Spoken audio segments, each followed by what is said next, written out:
नमस्कार दोस्तों, मैं राजेंद्र प्रसाद महतो, सीईओ गायत्री हेल्पिटेक फार्मास्यूटिकल। मैं एक रिसर्च साइंटिस्ट हूँ और रिसर्च करता हूँ, नए नए प्रोडक्ट को बनाता हूँ। दोस्तों, आज का टॉपिक है दोस्तों पाइल्स।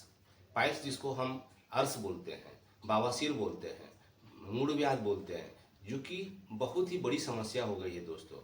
आज के नवयुवकों में, बूढ़ों में, सभी लोगों को ये जो पाइल्स की समस्या हो गई है, गलत खान पान की वजह से पाइल्स की समस्या हो गई है। इसको आप कैसे पहचानेंगे दोस्तों कि हमको पाइल्स हो गया? बहुत से लोगों को पता ही नहीं चलता है कि हमको पाइल्स हुआ है। एनस के रास्ते में, एनस के बगल में यदि रेडिस पूरा लालीपन छा गया है, यदि वहाँ इचिंग हो रहा है, पेन हो रहा है, आपको शौच जाते समय आपको यदि पेन्स होता है, जलन होता है, तो समझिएगा कि हमको पाइल्स का पहला सिम्टम्स है और आपको इमीडिएट दिखाना चाहिए दोस्तों। तो ये इसको हम पाइल्स बोलते हैं कि जब वो स्टूल में जो आप जो शौच करते हैं, मल में आपको यदि ब्लडिंग हो रहा है, वहाँ पे मल के साथ में ब्लड आ रहा है, तो समझ जाइएगा कि हमको पाइल्स का लक्षण है और पाइल्स हो गया है। तो इस तरह से आप डिटेक्ट कीजिए और उसको इमीडिएट आप उसको आप डॉक्टर के पास जाइए या तो उसका निदान कीजिए दोस्तों।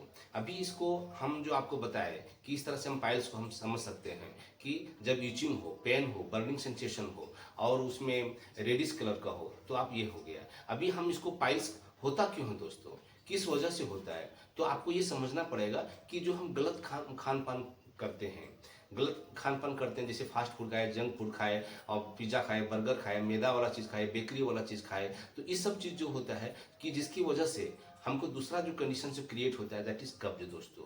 कब्ज होने की वजह से कि जो हमारा जो एनल कैनल जो है, जो वहाँ पे चिटक जाता है, चूँकि वो पूरा स्टिकी रहता है दोस्तों, चिपक जाता है और चिपकने से जो वहाँ पे एनस को उसको निकालने में बहुत दिक्कत होती है, तो वहाँ का मसल्स वीक हो जाता है, ब्लड वेसल्स बढ़ने लगते हैं, एलोंगेट होने लगते हैं, तो वही पे पाइल्स क्रिएट होता है। और जो बार बार जो अभी जो कब्ज होने से क्या होता है दोस्तों कि वो स्टूल बहुत हार्ड हो जाता है, मल बहुत हार्ड हो जाता है। हार्ड होने से उसमें घर्षण होते हुए निकलता है, घिसते हुए, एनल के एनल को घिसते हुए निकलता है। अभी कोई चीज़ को आप घिसेंगे तो वहाँ सूजन होगा, क्रैक होगा, तो जब घिसते हुए निकलेगा तो क्रैक होता है दोस्तों। तो वही क्रैक होने से वहाँ ब्लडिंग होती है दोस्तों और वही स्टूल के साथ में निकलता है। तो आप समझ जाइएगा कि वहाँ पे हमको या फिशर्स हो गया है या तो पाइल्स हो गया है। इस तरह से आप हम पाइल्स का सिम्टम्स हम समझ गए दोस्तों। मैं आपको एक ऐसा चीज़ आज बताने वाला हूँ जो आज तक आपने किसी वीडियो में नहीं देखा होगा दोस्तों। मैंने आपको डेमो के साथ बताने वाला हूँ कि ये पाइल्स क्या चीज़ है, एनल कैनल में वो गांठ जो बनती है वो कैसे बनती है, कब्ज क्यों होता है और कब्ज को हम कैसे दूर करेंगे, कौन सा चीज़ खाएंगे। तो ये सब चीज़ बताने से पहले दोस्तों आप लोगों से विनती है कि आप इस वीडियो को सब्सक्राइब कीजिए, ताकि आपको जब भी मैं कोई नया वीडियो बनाऊं तो आपको इमीडिएट मिल जाए। तो अभी मैं आप बता दूं तो कारण पे, कारण जो है सो मेन इसका मुख्य कारण दोस्तों कब्ज। कब्ज क्यों होता है दोस्तों, कॉन्स्टिपेशन क्यों होता है, क्या कारण है इसको, तो आपको सबसे पहले इसको बताने से पहले दोस्तों मैं एक छोटा सा एग्जाम्पल दिखाता हूँ दोस्तों।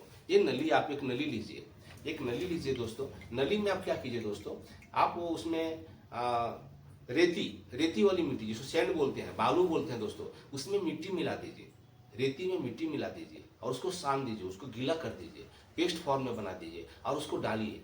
तो जब आप डालेंगे दोस्तों, तो डालेंगे तो उसको आप क्या होगा कि वो इजी वे में निकलेगा दोस्तों। कैसे होगा दोस्तों, वो इजी वे में निकलेगा, पास आउट जो होगा इजी वे में होगा। ओके दोस्तों, लेकिन जब उसमें चिकनी मिट्टी रहेगी, चिकनी मिट्टी, उसमें रेती कम है, बालू कम है, बालू नगण्य के बराबर है, तो वो क्या होगा दोस्तों कि जब उसको यहाँ पे डालेंगे, गीला मिट्टी को डालेंगे, तो ये इसको निकलने में बहुत दिक्कत होगी, खींचने में बहुत दिक्कत होगी। हाँ, यदि वही गीला मिट्टी पानी ज़्यादा मात्रा में रहेगा, पानी ज़्यादा मात्रा में रहेगा, वो लिक्विड फॉर्म में रहेगा तो वो निकल जाएगा। लेकिन जब वो हार्ड हो जाएगा, चिकट जाएगा, तो वो नली में भी चिकट जाएगा दोस्तों। क्या होगा, नली में भी चिपक जाएगा, स्टिकी हो जाएगा, तो वो क्या होगा, निकलने में बहुत दिक्कत होती है दोस्तों। और वही स्टूल जो हमारा जो है उसको निकालने के लिए, मल को निकालने के लिए, एनस का जो नीचे का नली है, स्फिंक्टर जो बोलते हैं, वहाँ पे ब्लड जो नली जो है, मसल जो मस्कुलर है, उसको बहुत दिक्कत होती है। और वहाँ जो मस्कुलर जब लूज हो जाएगा तो उसमें से जो ब्लड वेन्स हैं वो क्या होता है, धीरे धीरे उसे निकलेगा। और निकलने के बाद क्या होता है दोस्तों कि जब उस पर घर्षण होगा, जब उस पर घर्षण होगा दोस्तों, देखिए ये जो अभी मैं ब्लड वेसल्स को दिखाया हूँ, you see the blood vessels, यहाँ पे यदि ये नीचे थोड़ा सा निकला हुआ रहेगा, यदि थोड़ा सा निकला हुआ रहेगा तो वो क्या होता है, घर्षण से और निकलता है, वो घिसता है दोस्तों। चूंकि जब स्टूल निकलता है तो वो घिसता है, चूंकि वो कड़क रहता है और घिसते हुए निकलता है। जब पतला रहता है तो घिसते हुए नहीं निकलता है उसको, वो जब स्टूल कड़क हो जाता है, हार्ड हो जाता है, टफ रहता है तो उसको घिसते हुए निकलता है, और यही जो धीरे धीरे धीरे बड़ा होते जाता है। लेकिन जब ये छोटा रहता है दोस्तों, जब छोटा रहता है तो जब थोड़ा सा निकला हुआ रहता है तो उसको ग्रेड 1 पाइल्स बोलते हैं दोस्तों, ग्रेड 1 पाइल्स बोलते हैं। और जब दूसरा कंडीशन क्या है दोस्तों, जब ये ब्लड वेन्स जब थोड़ा सा बाहर आता है और फिर शौच करने के बाद यदि अंदर चला जाता है, तो अंदर चला गया तो उसको ग्रेड 2 पाइल्स बोलते हैं दोस्तों। लेकिन जब हम शौच करते हैं और यदि ये ब्लड वेसल्स जो बाहर निकला और दबाने से अंदर जा रहा है और अपने आप नहीं जा रहा है तो ग्रेड 3 पाइल्स बोलेंगे दोस्तों। फोर्थ कंडीशन क्या है दोस्तों, कि जब हम शौच करते हैं तो जब ये बाहर आता है और जब बाहर आता है तो ऐसे ही लटका हुआ रहता है दोस्तों, ये अंदर नहीं जाता है, दैट इज ग्रेड 4 पाइल्स दोस्तों। तो ग्रेड 3 और ग्रेड 4 जो हम धकेल के अंदर किए थे और जो लंबा रह रहा है, ये जो ब्लड वेसल्स जो ब्लड वेन्स है, नसें हैं जो नीचे जो रह रही है वो ऊपर नहीं जा रही है, तो ये जो है सो आपको या तो सर्जरी करके निकालिए या तो लेजर से इसको कम करना पड़ेगा दोस्तों। तो ये हो गया इसको इंटरनल हेमोराइड्स बोलते हैं दोस्तों, इंटरनल पाइल्स बोलते हैं। इंटरनल हेमोराइड्स बोलिए, पाइल्स बोलिए, अर्स बोलिए, तो ये अंदर का है। अभी दोस्तों बाहर का पाइल्स कैसे होता है, अभी जैसे कि आप यहाँ पे आपको दिखाता हूँ बाहर का पाइल्स के लिए एग्जाम्पल दिखाता हूँ दोस्तों।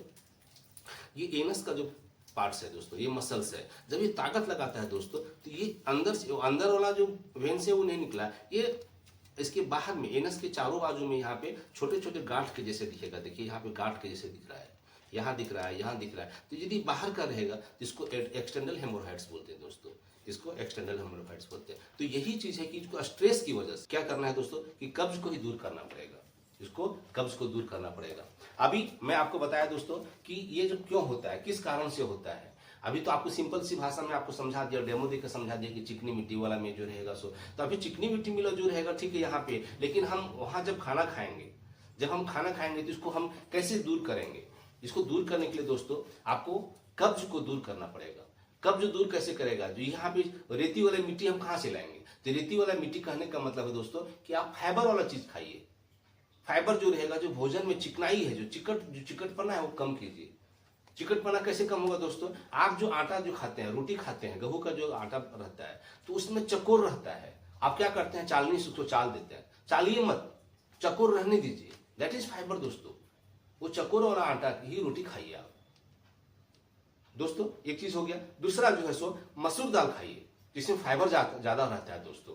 ये दाल हो गया, रोटी हो गया दोस्तों। तीसरा जो सब जो वेजिटेबल्स लेंगे, वो गवार की फली रहती है, जो पाला भाजी रहता है, मेथी रहता है, पालक रहता है, ये सब जो सेपू रहता है उसको लीजिए दोस्तों आप, उसमें फाइबर ज्यादा रहता है।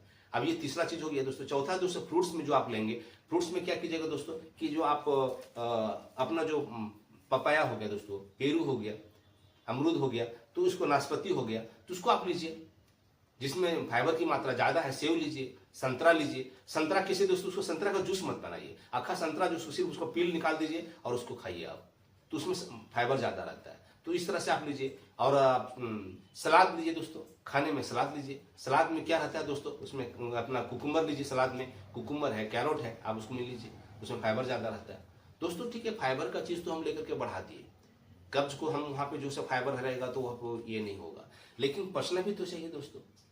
पचाने के लिए आपको क्या करना पड़ेगा, पचाने के लिए दोस्तों आप सबसे जब खाना खाएंगे मुंह में तो यहाँ पे आप चबाइए, खाना को चबाइए। वो सैलिवा से, वो ग्लैंड से जो वहां से सैलिवा जो निकलता है उसको पूरा उसको पहला कार्बोहाइड्रेट्स तो ही डाइजेस्ट करेगा दोस्तों। तो यहाँ से आपको डाइजेशन का सिस्टम जो है सो नीचे जब स्टोमिक में जाएगा दोस्तों, स्टोमिक में यदि आपको वहां पे स्टोमिक में HCl कम है तो HCl कम है तो उसको बढ़ाना पड़ेगा दोस्तों। उसको कैसे पहचानेंगे दोस्तों, उसको पहचानने के लिए आपको यदि खट्टी डकार आ रही है, ऊपर आ रहा है, तो आप समझिए कि उसमें HCl कम है, तो एप्पल साइडर विनेगर लीजिए दोस्तों, 10 ml 2 बार लीजिए। तो उससे क्या होगा दोस्तों कि HCl बढ़ जाएगा और डाइजेस्ट होगा, वहाँ पे प्रोटीन डाइजेस्ट हो जाएगा।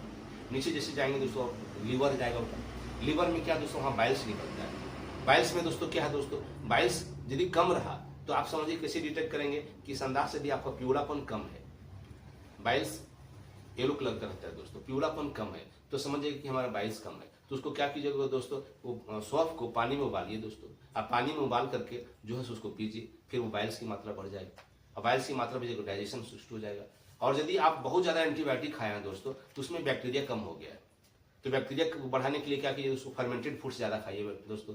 अब फर्मेंटेड फूड्स ज़्यादा खाने के लिए फिर आपको क्या कीजिएगा कि वो अपना एक कटोरी पानी में उसमें नमक डाल करके उसमें काकड़ी रख दीजिए, रात भर में रखिए, तो वो फर्मेंटेड हो जाएगा, फिर उसको खाइए, उसमें बैक्टीरिया अपना बनना शुरू हो जाएगा। और चौथा दोस्तों कि अपना जो स्टूल जो है, मल जो है, तो उसको क्या कीजिएगा, आप उसको टाइट मत होने दीजिए। अब ये कौन करता है दोस्तों कि जब बड़ी आंत में जब जाता है भोजन, रेक्टम से पहले जो बड़ी आंत में जब वहां भोजन जाता है तो पानी एब्जॉर्ब करता है वो। अब पानी एब्जॉर्ब कर लेता है तो टाइट होने लगता है दोस्तों।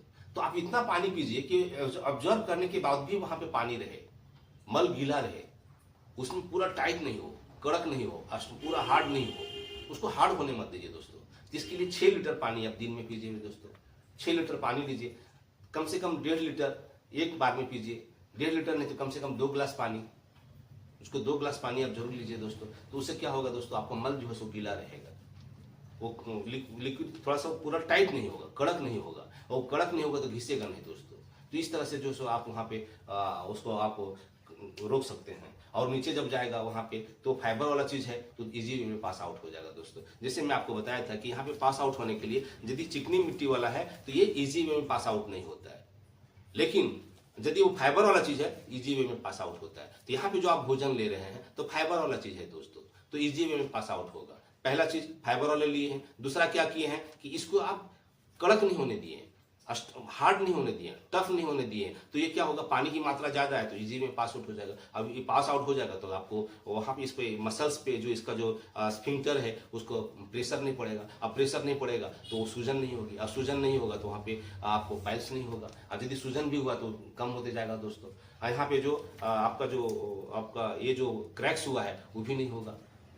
तो इंटरनल पाइल्स एक्सटर्नल पाइल्स में आपको बता दिया दोस्तों कि इंटरनल पाइल्स है ये बाहर का, जो आपको बताए थे यहाँ पे कि जो एक्सटर्नल पाइल्स, इसको एक्सटर्नल पाइल्स इंटरनल पाइल्स, ये दोनों को दूर आपको नहीं होगा क्योंकि स्ट्रेस नहीं बनेगा। दूसरी बात है दोस्तों कि आपने तो इसको खत्म कर दिया, कब्ज को खत्म कर दिया, ये आप स्टूल को भी आपने पूरा टाइट नहीं होने दिया, लेकिन जो हो गया है दोस्तों उसको दूर कैसे करेंगे आप, उसको दूर कैसे करेंगे दोस्तों। समझिए यहाँ पे जो ब्लड वेसल्स बाहर आ रहा है, थोड़ा सा बाहर जा रहा है, यहाँ पे जो ब्लड वेसल से जो सूजन आ गई है, जो रेडिस है, तो इसको आप दूर कैसे करेंगे। यहाँ पे जो गांठ बन गया है इसको दूर कैसे करेंगे दोस्तों। इसको दूर करने के लिए दोस्तों गायत्री आयुर्वेदिक फार्मास्यूटिकल्स ने एक प्रोडक्ट बनाया दोस्तों, FS Relaxo cream. You see the product FS Relaxo, ये बहुत ही इफेक्टिव है दोस्तों, बहुत प्रभावशाली है। इसको लगाने की सिर्फ 5 मिनट लगाए दोस्तों, सिर्फ 5 मिनट आप लगाइए। 5 मिनट में ये जो दोस्तों आपको ईचिंग कम कर देगा। ईचिंग तो होगी ही नहीं, जलन जो वहां होती है, संडास करते लेटरिन करते समय जो ईचिंग होती है, जलन होती है, वो तुरंत कम कर देगा दोस्तों। और यहाँ पे जो दर्द होता है, जो असहनीय जलन होती है, वो पूरा खत्म करेगा दोस्तों। एफएस रिलैक्सो ये बहुत ही इफेक्टिव है दोस्तों, बहुत प्रभावशाली है। इसको लगाने की सिर्फ 5 मिनट लगाए दोस्तों, सिर्फ 5 मिनट आप लगाइए। 5 मिनट में ये जो दोस्तों आपको ईचिंग कम कर देगा। ईचिंग तो होगी ही नहीं, जलन जो वहां होती है, संडास करते लेटरिन करते समय जो ईचिंग होती है, जलन होती है, वो तुरंत कम कर देगा दोस्तों। और यहाँ पे जो दर्द होता है, जो असहनीय जलन होती है, वो पूरा खत्म करेगा दोस्तों। ये क्यों खत्म करेगा दोस्तों, क्या इसमें चीज है, इसमें दोस्तों पपाया है जो एंटी हिस्टामिन है, जो ईचिंग को होने ही नहीं देगा। सेकेंड चीज अश्वगंधा है दोस्तों, जो इसमें जो पेन को नहीं होने देगा। तीसरा इसमें नीम है, महानीम है, और वो करंज है, तुलसी है, जो वहाँ जो आपका जो इन्फेक्शन हो रहा है, जो ब्लडिंग हो रही है, किसी किसी में पस आता है, उसको जख्म को ठीक करेगा दोस्तों, ब्लडिंग होने नहीं देगा दोस्तों। अभी ये चीज हो गया दोस्तों। अभी इसमें एंटीहिस्टामिन हो गया, पेन को खत्म कर दिया, और इसमें टर्मरिक है दोस्तों, एलोवेरा है दोस्तों, जो सूजन है, जो इसका मेन कारण है दोस्तों सूजन, वालनट है दोस्तों, वालनट है जो कि सूजन को कम करेगा। तो ये सूजन को खत्म कर दिया और ईचिंग खत्म कर दिया, जलन खत्म कर दिया। अभी इसमें दोस्तों कि ये पूरा इरिटेशन नहीं होने देगा आपको। आप बाहर में जाएंगे, दोस्तों के बीच में जाएंगे तो हाथ पीछे नहीं जाएगा, गुदगुद नहीं करेगा। इसको लगाने के बाद सिर्फ 2 बार लगाइए दोस्तों, 2 बार लगाइए, आपको पूरा ईचिंग, इरिटेशन वगैरह सब खत्म कर देगा।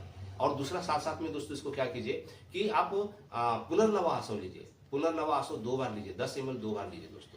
और एक अर्थ हर टेबलेट आता है, उसको 1 टेबलेट सुबह और शाम लीजिए दोस्तों। तो पाइल्स से आपको छुटकारा मिलेगा दोस्तों, ग्रेड 1 ग्रेड 2 पाइल्स से छुटकारा मिलेगा। आप आराम से घूमेंगे, कभी आपको ईचिंग नहीं होगी, बर्निंग सेंसेशन नहीं होगा, और आप आराम से घूमेंगे, रिलैक्स रहेंगे। और यदि ये वीडियो आपको पसंद आया हो दोस्तों तो इसको सब्सक्राइब, लाइक और शेयर कीजिए। थैंक यू फॉर वॉचिंग दोस्तों।